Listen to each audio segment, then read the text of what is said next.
It's Lisa from Been There, Got Out, and tonight's guest is Christelyn Karazin. We just met, was it last month? Live in person in California. There she is. Um, through close friend, Padita Jafari of Jafari Law and Mediation, who's an attorney, was hosting us for our big book signing party, and Christelyn was a VIP there, which I didn't even realize when I met her. And then we got to talking at another event a couple days later, and I found what you know fascinating and said, we have to have an interview. So, Christelyn, thank you so much for coming. I know we're in completely different time zones, so thanks for taking your afternoon, and it's my evening. But why don't you briefly introduce yourself and talk a little bit about your background, because it's pretty interesting, like I said. Um, so my name is Christelyn Karazin, and I started my career online because I was an author. I published a book called Swirling, and it's about interracial relationships from a Black woman's perspective, and it was published through Simon and Schuster. And so it started my foray into the internet, and the responses that I got as a Black woman who dared to say that, maybe we want to look at things a different kind of way because Black women are struggling when it comes to relationships. Maybe we need to do things differently.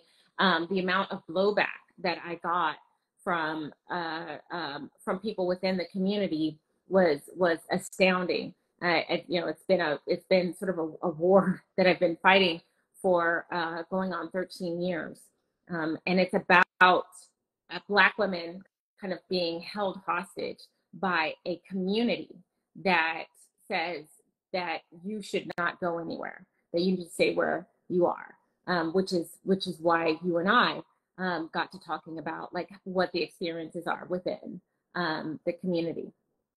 Yeah, so you gave me a new topic or label, which I hadn't heard, which was communal narcissism. And we've talked about different types of narcissistic abuse when there's a community against it, but it's usually like a religious community or like a community that's geographically based or people from the same exact culture. But this is a little bit different. So what is communal narcissism? What does that mean to you? And then let's get into what that is, so what it looks like. Well, so the way that it was described to me by a psychologist who studies this is that the idea that a community actually holds certain ideals in which they enforce on the people who are part of that community, and the way that it's expressed is through the control of the women, the subjugation of the women, and the elevation of the men. The way in which our relationship dynamics are, the level of denial and gaslighting that goes on. So say, for example, with a person you're in a relationship with who is narcissistic, they may love bomb you, make you think that they're the best thing, they're wonderful, that they love you, that this is so great. And then you get into those relationships with a person, and then once they have you, it's sort of this diminishing and degrading. Within the Black community, we have a sort of a structure, an institutionalized structure where we prioritize the men. So because we prioritize the men, it is all about the men. And it is all about making sure that they have comfort and support, that they are, and in some ways, coddled. Then they are in some ways told that, we as Black women, we are told that we need to step, back and allow for them to sort of do what they want to do, but we have to be in line. So there's a double standard that happens because within our community, because of historical reasons, there's a reason why we are this way. I mean, we cannot discount the historical aspects of why we had to be so insulary. But now, and especially after the 13th Amendment passed and civil rights was enacted, there were different expectations that I think Black women and Black men had in terms of where things were going to develop and how things were going to develop. But as again, saying that there's a different set of rules for the women because within our community, the men are seen as the most important and should have the highest priority, and it permeates everything from relationships to friendships to everything else. Is this like more of an American thing, or is this all over the world, do you think? I would say, if I'm going to be fair, I can't speak for the entire diaspora. I can't say that this is something that happens with like every Black, whether it's African or Caribbean or Latino, but within this country, yes, I would say that within this country, there is a level of communal narcissism, and I think it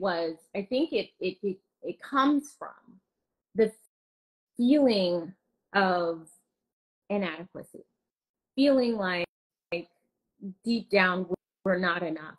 So in order to combat that, those feelings of being defeated, those feelings of not being in control, we sort of put on this role that, we are the best, that, say, for example, somebody who thinks this way will demonize the other, that that Black people are benevolent, and the only reason that some of us behave the way that we behave is because there's this other entity, this outside entity, which is like white supremacy, is the reason why we behave this way. So because we behave this way, because of all of these things, this is why we behave this way. But we all need to just participate in the delusion. It has to be, the emperor has no clothes, but you can never tell that the emperor has no clothes. Like once you tell that the emperor has no clothes, then everything falls down. And so what happens, particularly with Black women, when it comes to relationships,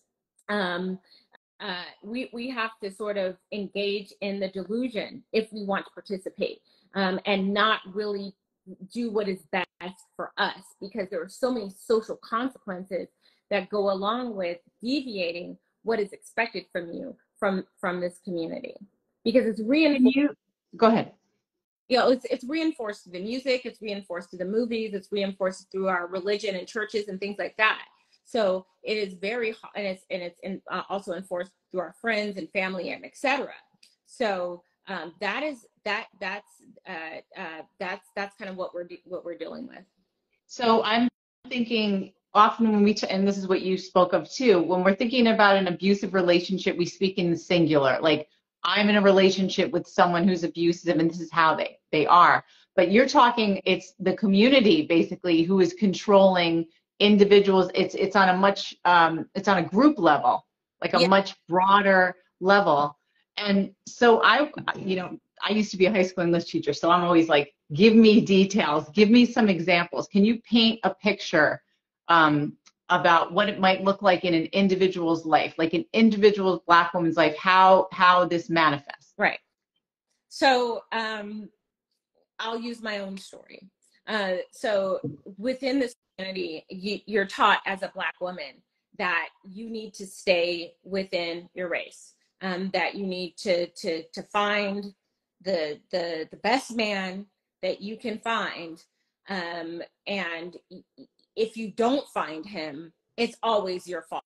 Like, I mean, there's and this is not, for the collective, but I'm talking about the people who try to enforce this. And one particular group in particular that tries to enforce this is the red pill community, the Black manosphere. I don't know if you've heard of the manosphere or the red pill community, but we've got our own, you know, a red pill Black manosphere community. And so within that, you have men, Black men, who say that, you know, Black women are the absolute worst. If you want to get married to me, and you should only want to get married to me because you're not really Black. If you dare go outside the community, if you want to do this, then you need to be submissive. You need to be this. You need to be that. You need to be all of these things in order to be quote unquote worthy for marriage or for a wife. Like, it's rife all over the internet, and a lot of Black women kind of fall prey to the idea that if they just behave in these ways, they're going to get what they want. But the problem is that the statistics don't really play this out. We as a community have the lowest marriage rates.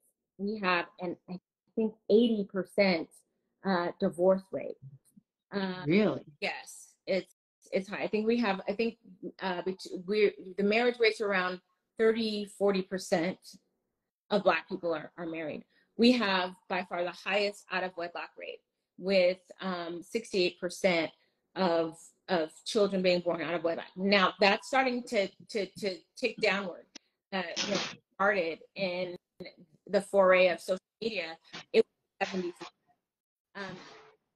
So we also outnumber the men by 2 million. So you have all of these markers that make it difficult, right? But in some with some in the community, we are supposed to participate in the delusion. We're supposed to say everything's fine. Everything's fine. If I can't find a mate, you know, if this person is lacking, whatever, it must be my fault, because the men, there's nothing wrong. There's nothing wrong with them. It must be me. I'm too competitive. I'm too, you know, I'm not feminine enough. What, et cetera, et cetera, et cetera. To talk about my own personal experience, my first child's father I met in college, and he's Black, and on paper, he was everything the community told me this is who I should be with. He went to a historically Black college and graduated with a degree in architecture. By the way, he never used it. He was a member of a mega church. Like, he was part of the praise team, the choir part of that. And he was, you know, he'd never been in jail. Like, these are the things he said. He's never been to jail. He didn't have any kids. Like, it, you know, the fact that these are things like within our community that we have to consider, we do have to consider. Has he ever been to jail? Does he have, you know, a bunch of outside children?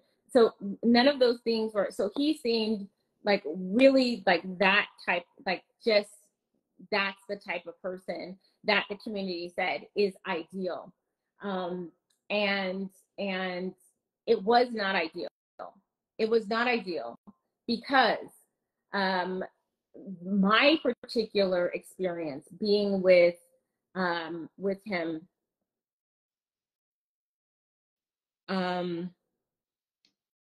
which is kind of a separate thing. So he wanted to put me down a notch. I was in college at the time. This is I was in college at the time, and the world was in front of me. The world was, I felt like I was, you know, really starting to empower myself. I was excited for the future. I don't want to get into too much details, but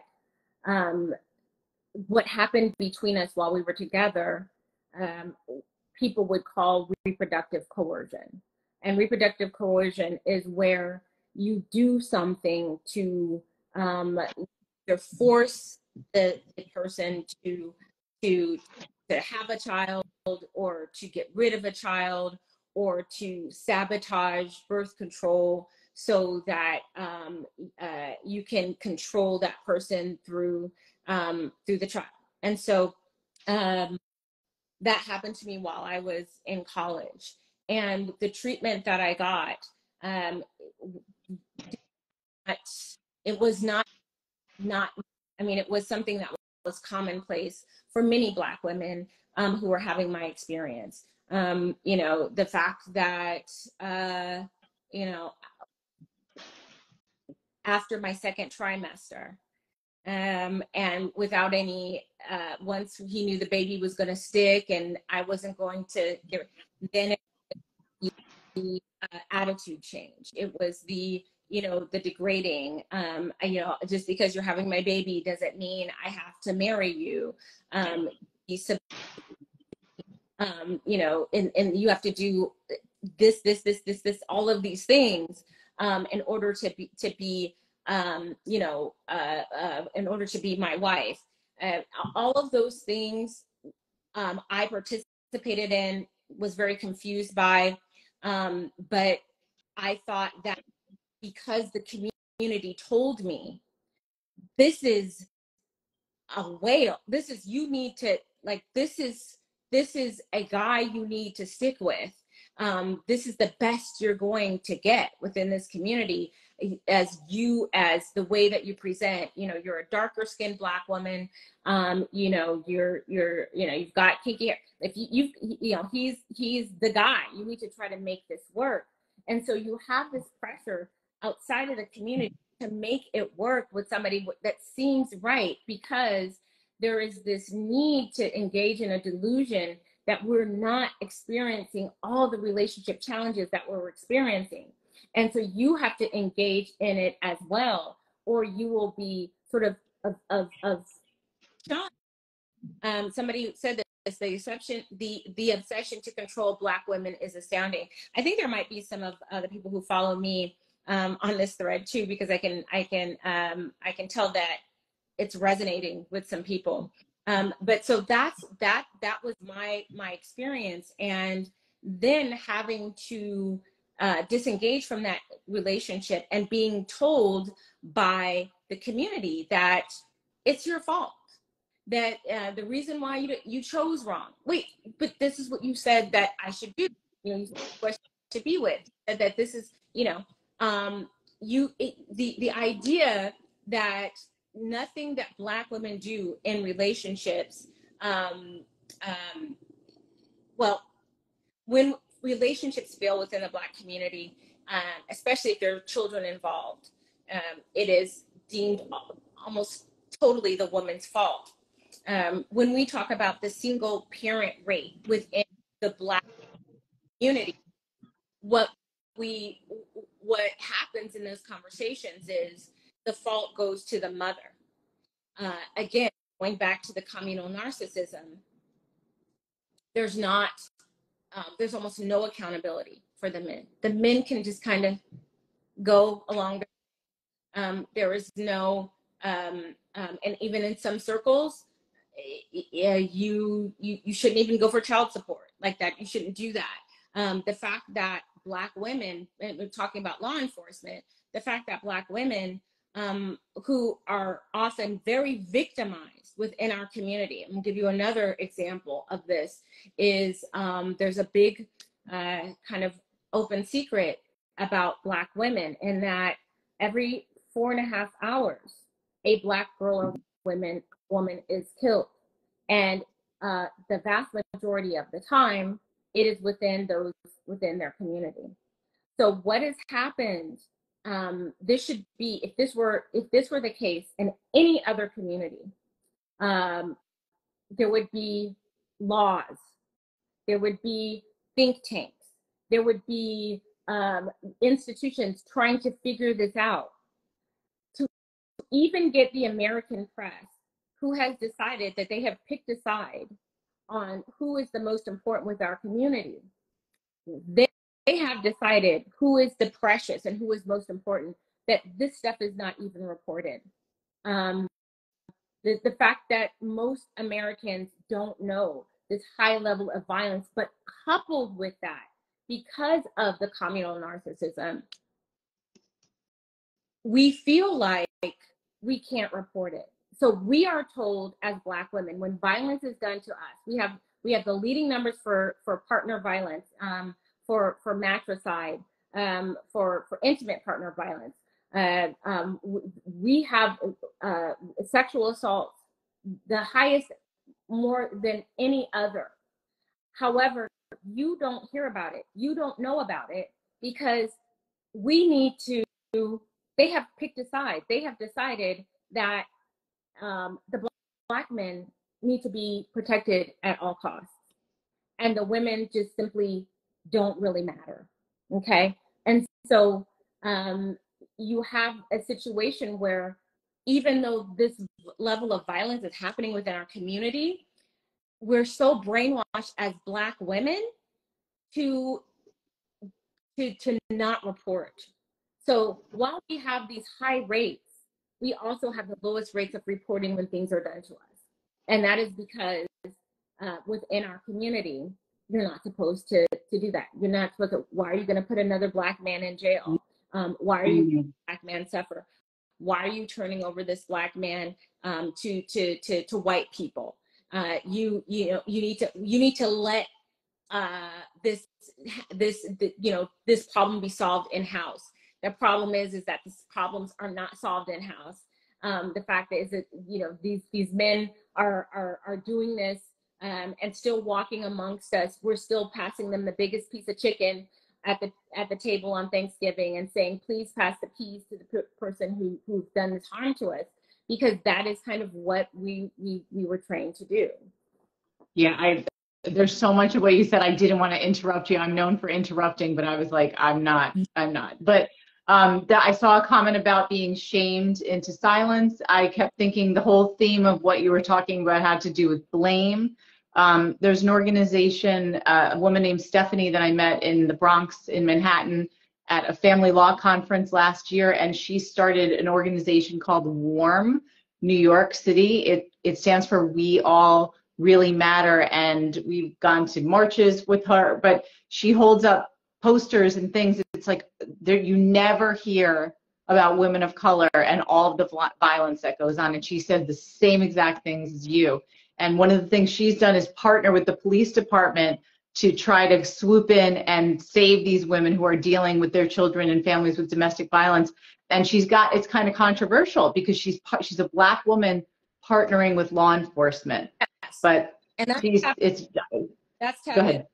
Like, if you do that, you are a sellout, so imagine this. Imagine the conflict that she must feel knowing that this violence is going on, but also knowing that while this violence is going on, the people in the community have such a contempt for the outside, and particularly law enforcement, that the feelings of conflict that might produce for somebody who's trying to actually protect this group of people who are not being protected in our community. But at the same time, while you're trying to do that, others are feeling like you're not protecting the most important, and that's the men. And you aligning yourself with what's considered the enemy, even though it's the enemy that we need to protect, because we don't in our own community. Yeah, exactly. And also, I was thinking about how in these coercively controlling relationships, you give your authority to your partner, but again, it's on a much higher, like when you were describing your own story, it's almost like your feelings didn't matter at all about the father of your child. It was like the community became the authority on what was best for you. How dare you even question? Right. And when I did finally leave the relationship, I shocked a lot of people, because again, this was supposed to be the creme de la creme. I was supposed to figure out how to make it work, because this was the best that I was going to get.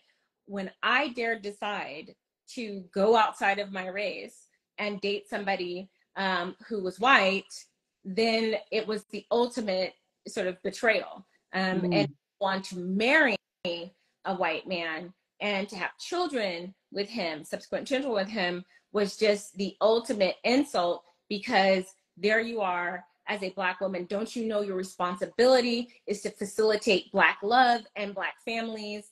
And you need to stay behind and be the designated survivor. And you're supposed to make sure this works out. If you don't stay behind to just keep these tattered, this tattered quilt sewn up, then, everything falls out. You have to say, we can do what we want to do over here. We're going to do what we want to do over here. But you need to stay behind. And the amount of psychological damage, the fact that Black women have to carry so much, that we're expected to carry so much and be so quote unquote strong. And it comes out in so many different ways. It comes out in our mental health. It comes out in our physical ailments. The fact that we struggle with stress-related obesity, that we struggle with stress-related high blood pressure, or otherwise known as hypertension, and stroke. These are all stress-related things. They are all stress-related things. And so because we are set to carry so much, and we're expected to carry so much, and in terms of the kudos that we get as Black women, we get kudos when we're strong. We get kudos when we endure. We get kudos when we ride or die. You do understand? You see how those things, we get kudos if we think of everybody else but ourselves. If we don't expect to be protected because we're strong, right? When we are supposed to use our resources, we're supposed to build people up and pull people up, that has nothing to do with your own self-care. It has everything to do with what the community needs for you to do in order to feel good, to feel whole, to feel like everything is fine. Meanwhile, you're suffering, and the same community that expects all of these things from you also doesn't care that you are suffering. Yeah, it says right here, we are the only race of women lauded for being strong, yet folks watch us die, and as a result. That's another thing too. There's a study that came out of hospital workers, because of the strong Black woman trope that has been propagated outside of the community and within the community. People believe that we don't experience pain the same, or our health concerns are not being addressed in a way. We're so strong, right? Like, we can just go out, and we don't need, we have high deaths when it comes to having children. One of the highest numbers of maternal deaths. We're not being taken seriously by people outside of the community because we're not seen as important within the community. So what it kind of feels like as a Black person, it's almost like the greater society is like, okay, you like it, I love it. All right, so we would never let this fly over here, but y'all over there, you say, keep that within you. This is just how things are, and that's the kind of the overarching sentiment is that, well, Black people do this certain from the others, like, Black people do something, we're not going to get involved with that. But those stereotypes carry over, and it affects people in real life. But the media has chosen a side when it comes to what they report on. They have decided, especially in the last 3 years since the George Floyd thing happened, they have decided where to pick a side and to protect the men of our community while virtually ignoring what is going on within our own community when it comes to the women and children of our community. We can't even get the American media to report that every 4.5 hours a Black girl or woman is being killed somewhere in this country. if or any other group of people, it would have been on the national news. But the media has picked a side because the majority of the killing that's being done is being done by members of our own Black community. All right, I started writing down a whole bunch of other questions, but all right, let me start with one with the community, the communal narcissism. Do you find that it's different from the women in your community, like the stuff that you're told versus the men? Like, say your father and mother, did they give you the same message, or was it worse from one or the other? There's a saying within our community, and you guys, audience, if you heard it, we in the Black community, Black mothers raise their daughters and love their sons. So basically, what that means is that the daughters are sort of taught to be responsible. They have to, do the housework. They have to, care for younger siblings. All of these things are expected of the girl. On the other hand, the men within our community, the boys, they're coddled. It's okay. They can go out and play. They can goof off. Like they can get even in a little trouble, and that's just what boys do. But for Black women and girls, you cannot get in trouble. You can't, you can't fall out of line. So you could be in the same family structure where you are taught a different set of rules. You are treated differently. And I have an older brother, an older brother who's 3 years older than me. And he was the precious, he was able to do virtually what he wanted to do. And I was the one that had to stay behind and learn all of the things that I needed to learn. But, my brother was able to kind of do what he wanted to do. So there is a level of preference. Like there's definitely the preference over, and there's lots of, I saw lots of people in the chat saying, yes, true. There's a reason for that. So it's the idea that the women of this community are expected to stay behind and carry everything. So, you can't be a princess, right? You can't be, super soft and feminine, because you basically have to hold up the world. That is what the expectation is of you. So there's no room for softness. There's no room to cry. There's no room for boo-boos or anything like that. Like, girl, get up. You got to do something. This is the reality for a lot of us. What you described, that double standard, I think about in abusive relationships, how we gravitate towards what's familiar. It's like you were groomed Absolutely since you were little to enter into a toxic relationship, assume that everything is on you, everything is your fault, you're doing everything wrong, and that your partner, whoever you're with, can do no wrong, they can do whatever they want. So it's like you're trained for this. Mm-hmm. Yes, absolutely. I mean, from the beginning, in some way or another, we are given these messages, whether it's where it happens in our own families, or where it happens through the media, where it happens through our extended family, through friends, a church, or whatever. It is reinforced. We are taught these things very, very early. These impressions of what is our expectations are. If we deviate from those expectations, there are, high social consequences for doing that don't replicate the same social consequences. So if Black women, and this is interesting, it's calmed down now because the world is starting to catch up. But when I came out with the book about interracial relationships from a Black woman's perspective back in 2020, and it doesn't even seem like that long ago, it was a shock. Like, what? Why would Black women don't they just only want to be with Black men? And don't they just only and first of all, who would even want them? We are degraded. When you talk about being diminished and degraded, people within our own community, nobody outside of Black men will take y'all. Nobody's gonna want you. Where are you gonna go? What do you say?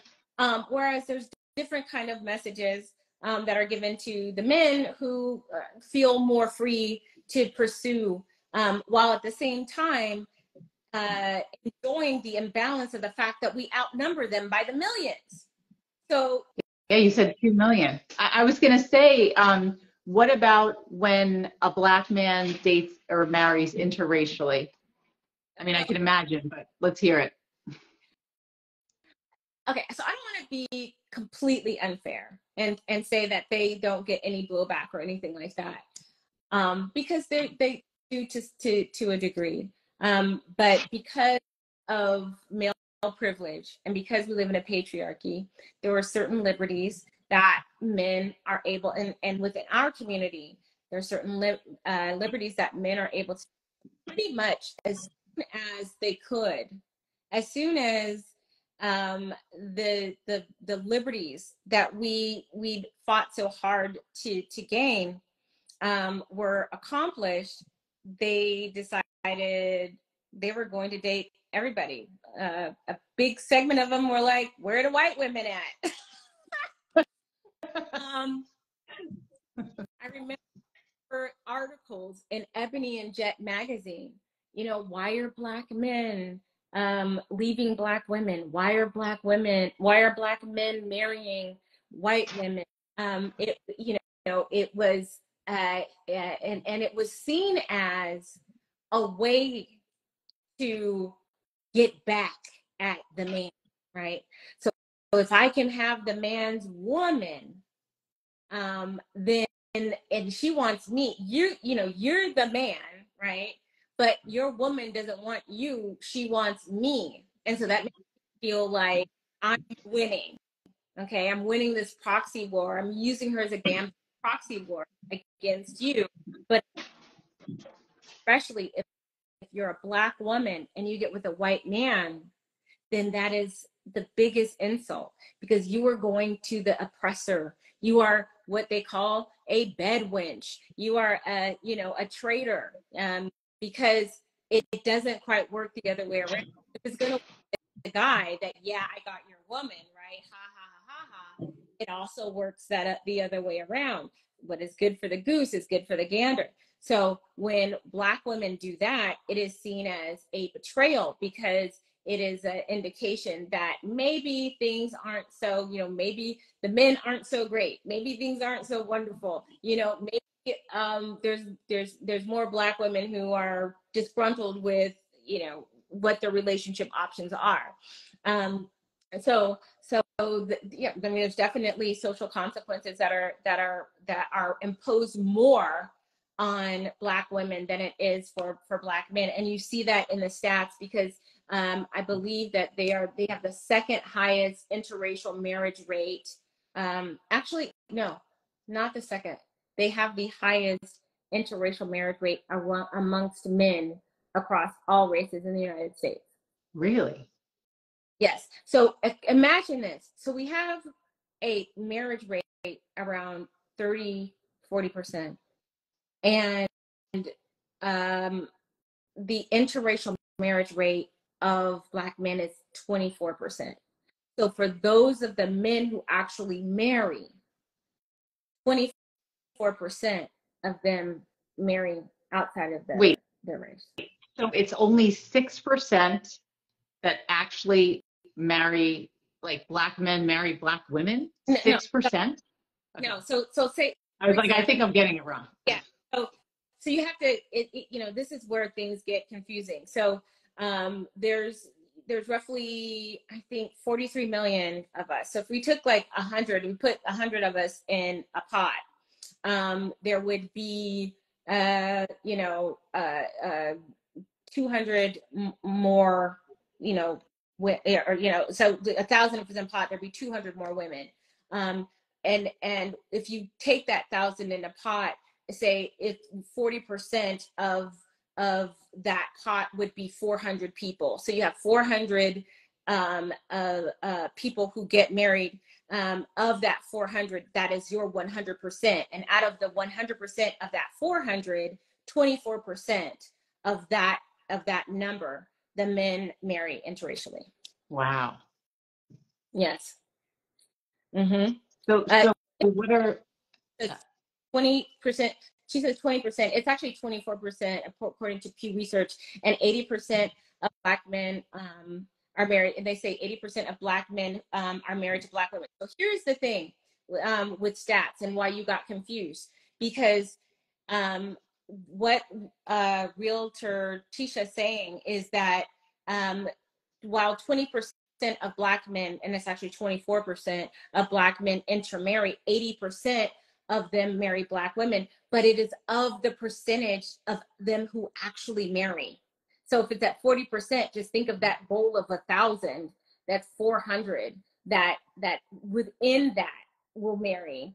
But the majority don't. So these are the things that we could stick with, because already this group of men who are willing to marry, and within that small group, we as Black women, those of us who say this is the only type of relationship that I'm going to have, that I am not open, I don't want to explore what my other options are, I now have to fight the Hunger Games, Black Love Edition, in order to get this.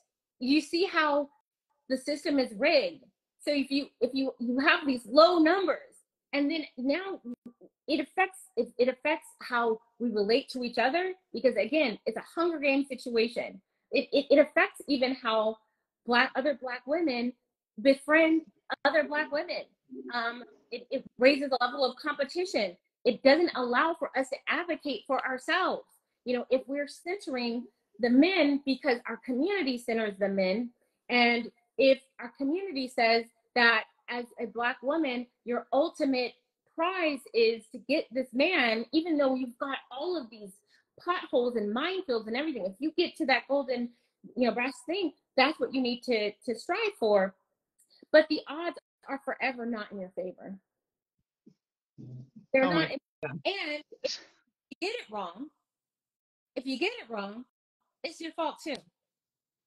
And if you have a baby out of wedlock, that's your fault too.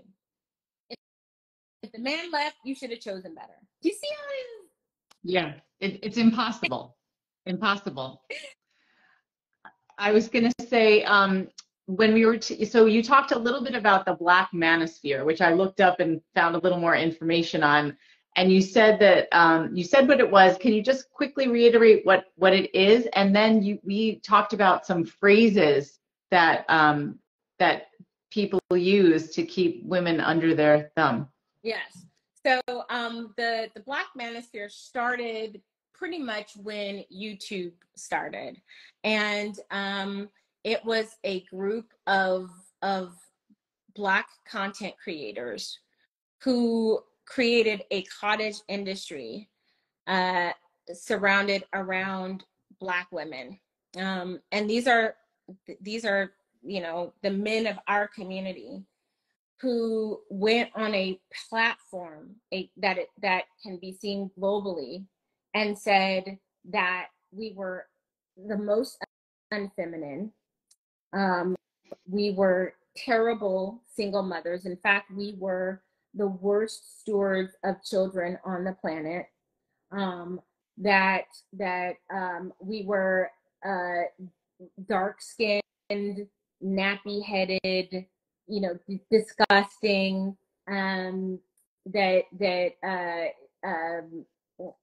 that our community is a matriarchy, that we are responsible for all of the ills and how our communities look, because we won't allow for the men to lead, so it became this. It started with just a couple of YouTubers who were doing this.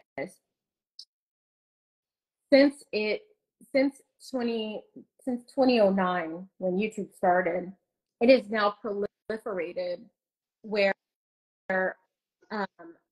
these guys are now in mainstream. They are in magazines, major mainstream magazines. Andrew Tate is part of the Black manosphere. Why? He's half Black. So they reverence Andrew Tate, and then you have people like freshmen. So you have people who have millions of subscribers who are indoctrinating young men, and especially in the Black manosphere, influencing the younger generation, making them have the impression that Black women are just the most disgusting thing, like, and they make money off of it. So they're taking advantage of a situation where there's a lot of confusion about what gender roles are today, right? And there's a lot of frustration on boys and men's parts, but where do I fit in? And so if I can find a reason to blame something outside of myself for why I don't feel like quite the man, or if I don't feel like I'm as virile, or I don't feel like I'm as attractive, or I'm not getting what I want, if I can blame something outside of myself for this, then that's what I'm going to do. And it just hit the sweet spot. Like one of the biggest ones in recent history was Kevin Samuels, and he made his entire show was about humiliating Black women, and telling them that they didn't measure up, that they didn't deserve the things that they wanted. So that's what the Black Manosphere is. It's about, it's kind of a spin-off of the red pill community that was primarily a fringe of white men who were sort of men's rights advocates, and they're disgruntled with their women, and then Black men split off and started their own because apparently there was there might have been some racism that was happening probably with these guys. You're talking about fringe white guys and Black people. Anyway, so they decided to join. They decided to create their own thing. And now if you go on YouTube, it is a major industry. These men have capitalized off of our humiliation and dragging us and keeping the world thinking we're at the bottom, and make millions of dollars in doing it. So that's the Black Manosphere. Oh my God. And so give us some of the lines that you said, phrases that they say, or phrases that men used that sound like they care about you, but it's a power thing.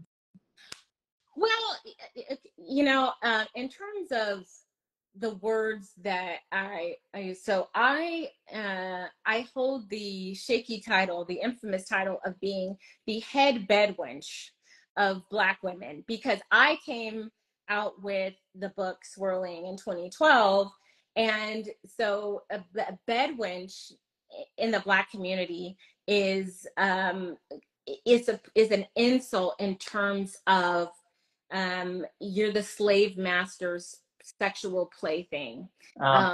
Changed to you're chained to the bed. You are the bed wench for this white man.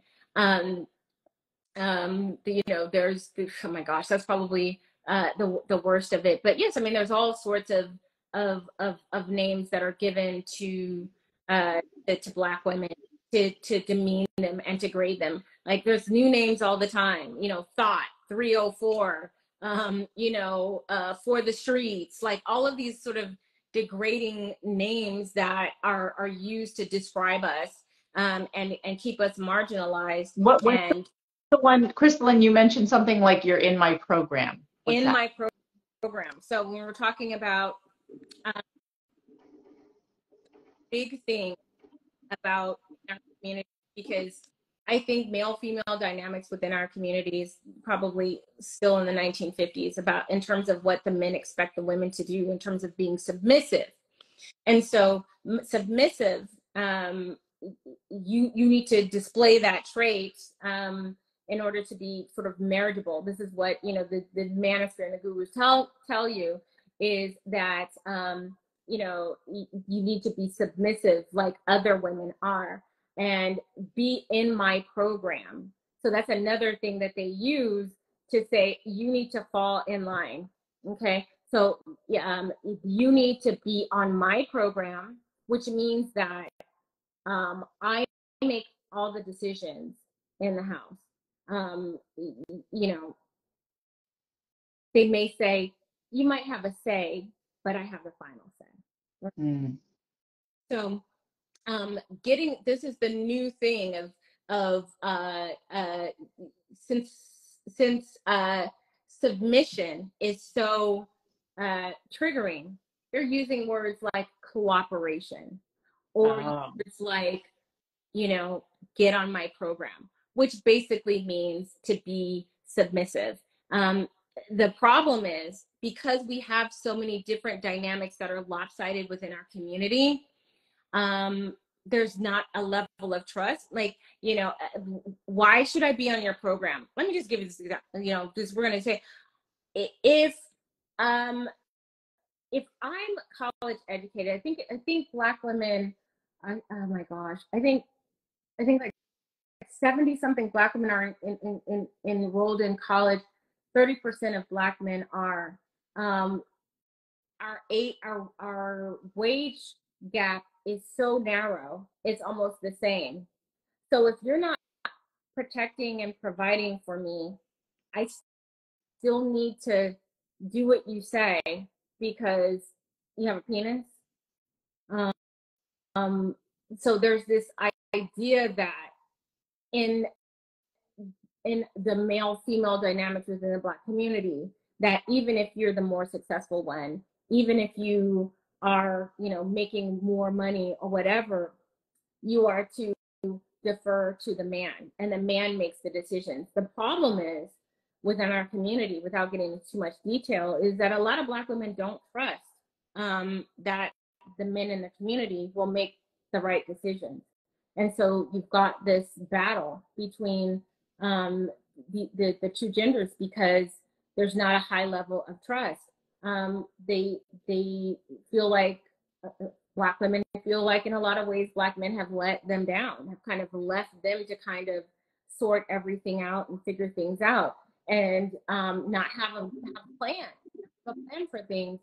So there's a level of distrust that Black women feel, but at the same time feeling pressured to be submissive, like sort of that 1950s, housewife, iconic housewife that was just, you have your slippers ready for, your husband when he comes home, his favorite drink, and, children are to be seen and not heard. You need to be able, like, that's the fantasy. But the fact of the matter is that Black women work too damn hard to be greeting you at the door with your slippers and your favorite drink, because I worked 8 hours, 10 hours, just like you did. Or more. Exactly. Sounds like. Yeah. Mm-hmm. But you may be working as much as them, and then, because of these backward attitudes, you still got to come home and do the second shift. Then you got to help the kids with the homework. Then you have to cook the dinner. You have to do so it just, the idea that, there's supposed to be this power structure here, whereas you're doing more of the work, and it's just so accepted within our community that the women are supposed to bear so much work. It's not even questioned anymore. Yeah, I'm looking at the time and I'm like, oh my gosh, we're almost at an hour, and there's there's other things I want to ask you. Like, we didn't even discuss same-sex relationships, but I feel like we don't have time. I feel like we should continue this conversation sometime if you want to, because there's so much we didn't get. Comments, and I'm glad that this is resonating, because people can understand what I'm saying, because they know. I mean, I know it's for you, it's like eyes bugging out, but for us, this is just our reality. It's like living in a parallel universe. So yeah. Well, I have like two other things I want to ask before you go. One is what can I, or people like me, I feel funny asking this, but like, what can white people do to help, if anything? Like, what can we do? Well, okay, first of all, what you could do is let them know the things that are happening within our community that are covered up. There is an organization called Black Femicide. They are on, this person who runs it, her name is Rosa, and she's a nurse. She has tried for years and years and years to raise awareness about the fact that Black women are being killed. So Black girls and women are being killed. But the media doesn't report on it. Maybe just look at us, like see us and see, you know, when you think of a Black person suffering, you know, don't just think it's just the men, you know. We are out here suffering too, you know. We matter too. Uh, it's unfortunate that within our community, there's so many of us who think that we don't matter, but we do. So that would be one that would be one thing that we could do, and also just be open to to to listening to what, and I find that people want to help, and people may have certain ideals. They may think that things are a certain way.